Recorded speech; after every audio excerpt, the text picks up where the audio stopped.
Olá, meu irmão, minha irmã. Estamos no 10º domingo do tempo comum. A liturgia da palavra deste domingo nos convida a refletir sobre os desafios que temos na vida, sobretudo na missão de fazer deste mundo o mundo sonhado por Deus.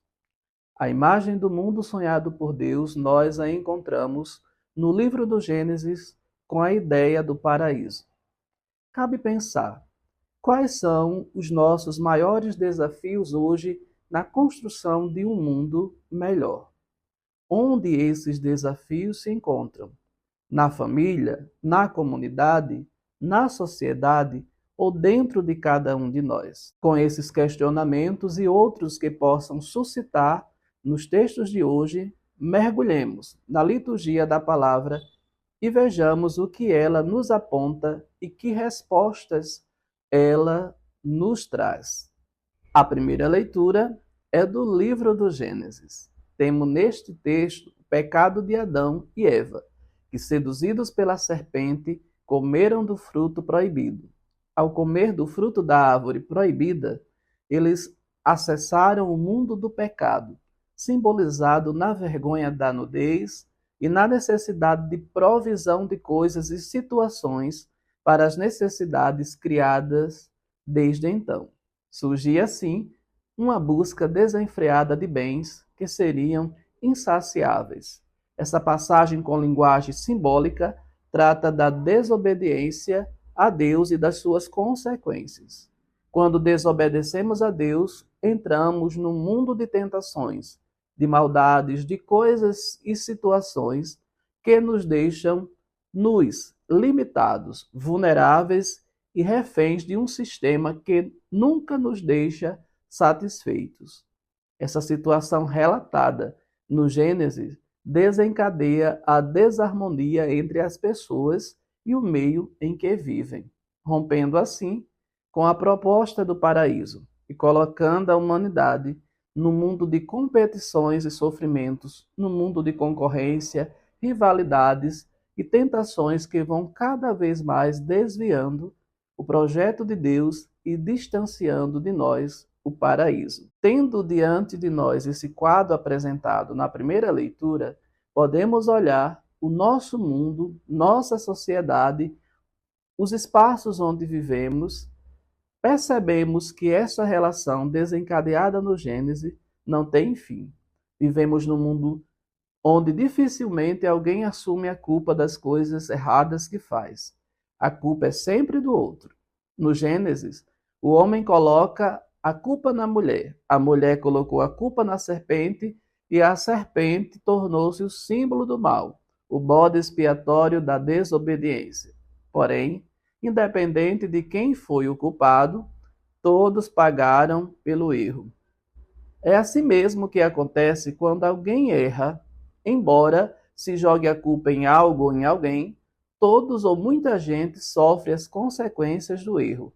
Essa é a dinâmica da sociedade, pois nesse paraíso criado por Deus, há uma interdependência entre todas as coisas.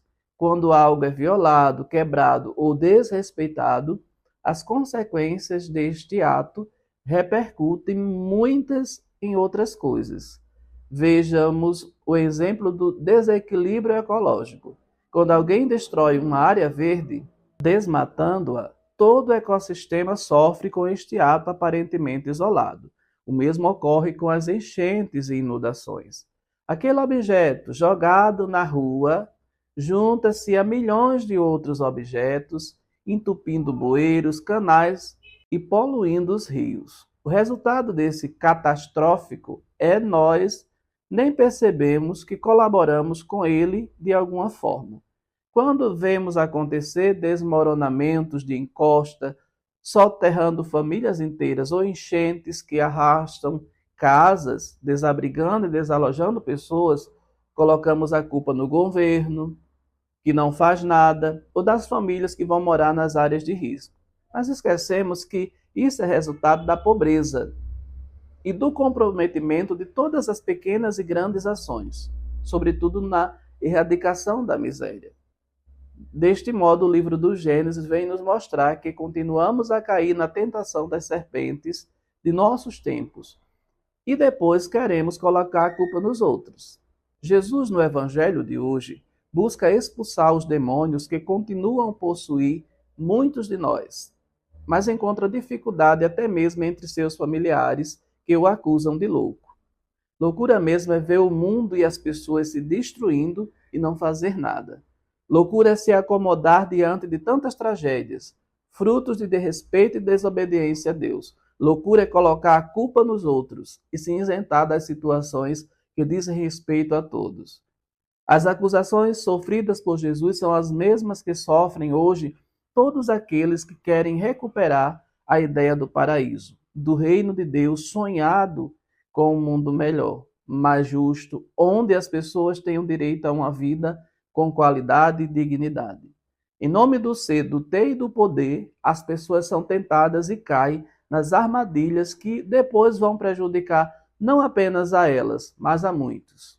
As serpentes estão por toda parte, e demônios também. Porém, só podemos expulsá-lo pelo dedo de Deus, ou melhor, pelas coisas de Deus, pelos seus ensinamentos. Caso contrário, permanecerão aí, disfarçados de coisas boas, como frutos da árvore proibida.